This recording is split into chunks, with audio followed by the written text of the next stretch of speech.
into first gear. Right there, performing the same ritual, Robert Patrick, his opponent in this semifinal bracket. Patrick, an old man by Richie Stevens standards. Heck, he's already up into his early 20s. You can see Patrick manipulate the handbrake as they stage the car very carefully. Then his hand will go up to that first Lenco lever. We'll have onboard cameras in both cars. Two young lions in pro stock competition. Robert Patrick, with whom you ride, and in the other lane, Richie Stevens. Oh, look at Stevens jump out in front. You can see Patrick going through the gears right now, reaches up, hits the kill switch, pops the chutes, and finds out that he lost to Richie Stevens with a 694. Stevens with a tremendous charge as he hits second gear. The car in the right lane just powers away right there as they approach half track.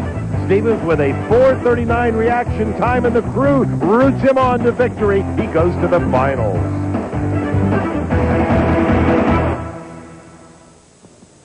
At only 18 years old, a young man who was born after most of the history here at this incredible drag strip had taken place, but who cares, right? Right. You won two big battles there. Now, I'll be the first one to admit Robert Patrick had probably tire shake problems because he slowed into the 17s. You were in the 690s, but you leapt on him, and that's a big, big accomplishment. That's great. I've been trying to cut my lights all day. I've been pretty good with them. Yesterday I was having problems, but 439. I got back. That's good. That's brutal. Real good. Final round. Three, 4 races, and you're in the final. I can't believe this. This is a dream come true. Not yet. One more round, it'll be a dream come true. Yes, it will. Well, we talked about all the problems everyone's having with the conditions. Not only did Richie Stevens cut his best light, he also had his best ET at 694 with a 9. He hasn't even been over 7 yet today. Here comes Jerry Yeoman and Doug Kirk. He'll have to get past Yeoman. A 4:35 light for Jerry Yeoman. Doug Kirk is in big trouble. Jerry Yeoman, a 6:92. He beat him by 200, not only in ET, but in reaction time. Richie Stevens doesn't have this one yet. Let's check the road to the finals. Richie Stevens beat Steve Williford, David Jenkins, and Robert Patrick. On the other side of the track, Jerry Yeoman had the tougher road, beating John Montecalvo, Larry Nance, a proven winner, and Doug Kirk, a former world champion. Let's move on now to the Pro Modified semifinal. Brad Jeter in the near lane going up against Tommy Mooney, who put him there. These two cars are almost identical. The hottest thing to hit Pro Mod 263 Corvette with 706 cubic inch nitrous-injected Pontiac engine. And look how even they are at the 8th mile mark. Look how even that race was. A 674 for Brad Jeter to a losing but quicker Tommy Mooney's 673. You know, I think Tommy Mooney had this race won at half track, and then he got a little bit out of shape, a little hesitation on the throttle. Look at him bouncing around in the right lane. And that was all Brad Jeter needed to stick his fender out front. Brad Jeter debuted this car at the beginning of the year, his sophomore year in Pro Modified Eliminator. It ran nothing but 650s everywhere. It ran real good here, too, number 6 qualifier, but you just proved something else. You're a driver, whole shot win, 674 to a 73 loser. Well, Brad, I got to say, man, I got to thank Tommy Mooney a lot. If it wasn't for Tommy Mooney, I probably wouldn't be here. Tommy's helped me a bunch with his car, his clutch combination. I got to thank my crew, Blake Wiggins, my father, my whole family. I tell you what, this racetrack here has been good to me. This is an interesting angle for you, too, because, like I said, the car was number 2, 3 qualifier almost everywhere we went so far this year. Now it's in a final round, which is better.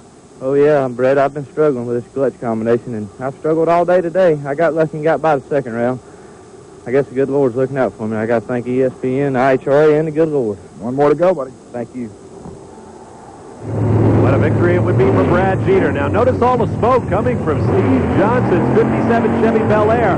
That motor does not look right. And he's going up against the quickest and fastest car in the class. It's Scotty Cannon.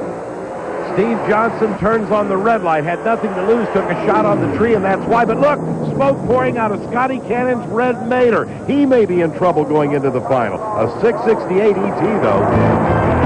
Checking the replay, the red light flashes in Johnson's lane. Meanwhile, Scotty Cannon a little bit out of shape. Mechanical problems at the big end. Emerging from the mist. I don't need to tell you what happened. Kick the rods out, old Betsy. She's dead. We got 3 more, and we ain't got one more round, so we should be all right. Well, but even so, you never expected this. No, I mean, it was running good all weekend. It's safe, and I think we had a little more. I don't know. It's been shaking all weekend. I mean, when you shake every round, I mean, you bat on the crank and the mains, and also, you know, maybe I took a main or something out of the ram before I hadn't checked them. in the last 2 runs because the motor looked good, but you never know. But Well, now the fans go get to watch one of the greatest crews in drag racing do their stuff in 15 minutes. well, we're wide open. Thank you. Well, meanwhile, some of the crews are already busy in the pits. We'll take a quick time out and return for happy hour at Thunder Valley. Finals in all of our professional categories.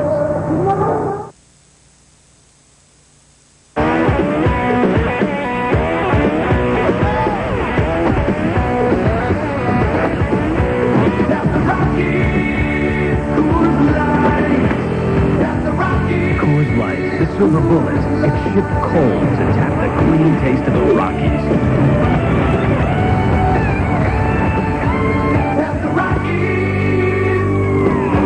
The new Coors Light wide mouth can is here with a giant opening for a smoother pour.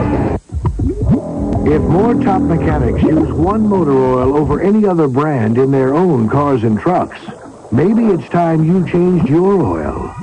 Valvoline, the #1 choice of America's top mechanics.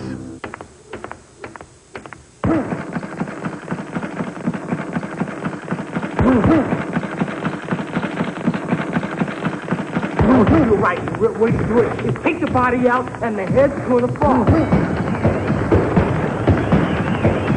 You got to whip. You got to dig. Frankie Colito clashes with Cassius Beloy Friday at 9 on ESPN2. Back at the Spring Nationals, there is Scotty Cannon as his crew goes to work. Out comes the bad mill, in goes the good mill. Here's Brett Kepner. Old Betsy is dead. No question about it. That one won't be firing off any more 650s at this event. But the motor that's going in between the frame rails of the Onsat Magazine 63 Corvette right now is the baddest dude in Cannon's arsenal. It's the motor he calls Big Bird. The motor that ran 6.41 seconds at the recent President's Cup Nitrous Nationals at over 219 miles an hour. And Cannon says, hey, they want to play rough? No problem. One thing's for darn sure, people can't accuse Cannon of not burning up the parts to win these rounds.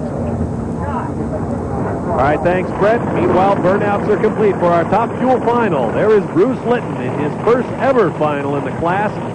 Nitromethane burning 5,000 horsepower behind his back. His opponent, Wayne Bailey, will be in the near lane in a similar machine.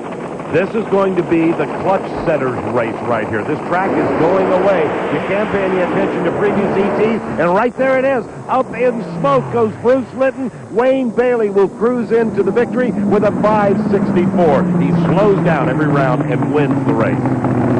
Something else Wayne Bailey does is shed parts. In the previous round, it was the blower belt. This time, it's the blower drive. In the right lane, Bruce Litton goes up in smoke. Now watch the left lane right there as the part comes flying off Bailey's machine.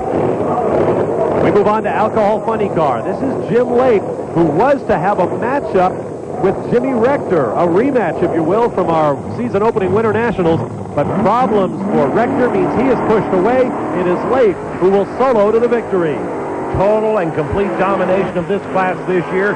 Jim Lake solos to a 609. He didn't have to push that car that hard. He's a real racer, Bob. He wanted to put on a show for the fans with one car, and he does it. Jim Lake takes the victory in Alcohol Funny Car. 2 more finals still to come. Scotty Cannon ready to go after that engine change. And in Pro Stock, Richie Stevens buckles in for his first Pro Final.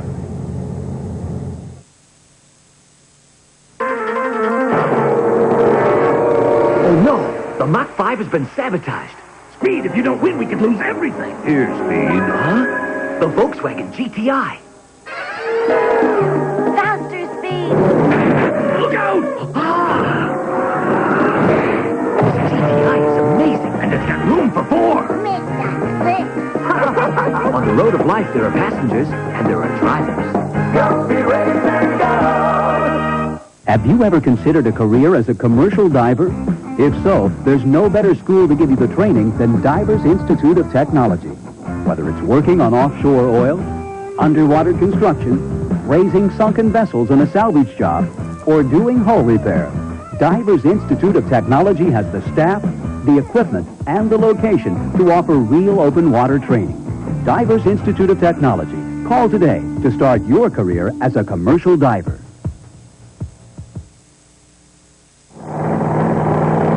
Back in Bristol, Tennessee, Scotty Cannon pulls the all-conquering Killer Red Tomato on-set Chevy Corvette into the far lane. His opponent, Brad Jeter, in the finals of Pro Modified at these Spring Nationals. Nitrous injected against a supercharged car. You can see him off the starting line. First away was Brad Jeter. Now here comes Scotty Cannon, that big blower passing that air. Plays Big Bird as a dead bird. 664, though, picks up the victory. He doesn't care. He'll go back and rebuild Big Bird. Oh, my. What a weekend it has been for Scotty Cannon. As you see both cars carrying the wheels, Jeter a little out of shape, had to get out of it just for a moment. Scotty Cannon runs straight and true, and watch for the telltale smoke as Big Bird ruffles feathers everywhere. Maybe molts is the word I was looking for. At any rate, we go on to our Pro Stock final. There is 18-year-old Richie Stevens going up against the crafty Jerry Yeoman, who had lane choice, chose to put Stevens in the left lane.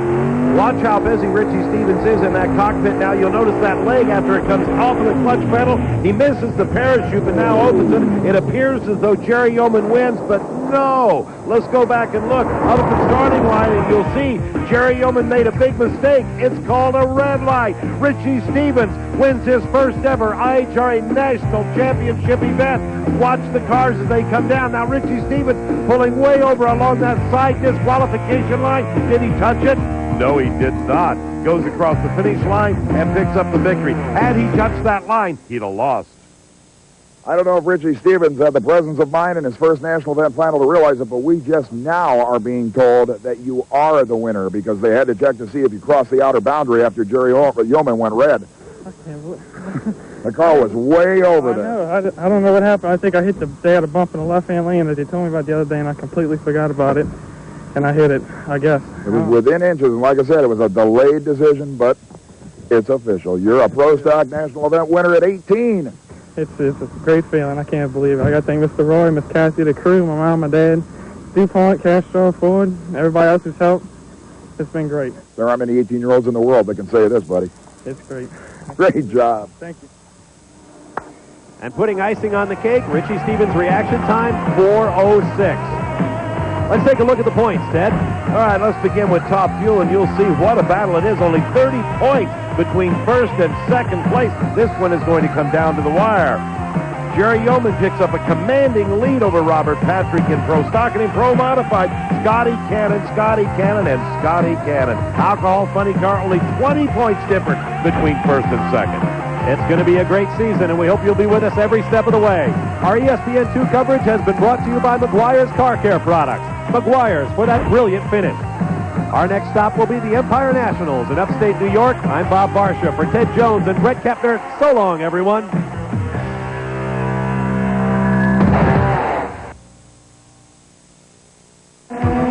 The bikes were burning the asphalt at the IDBA World Finals in Memphis. An exotic AA fuel-altered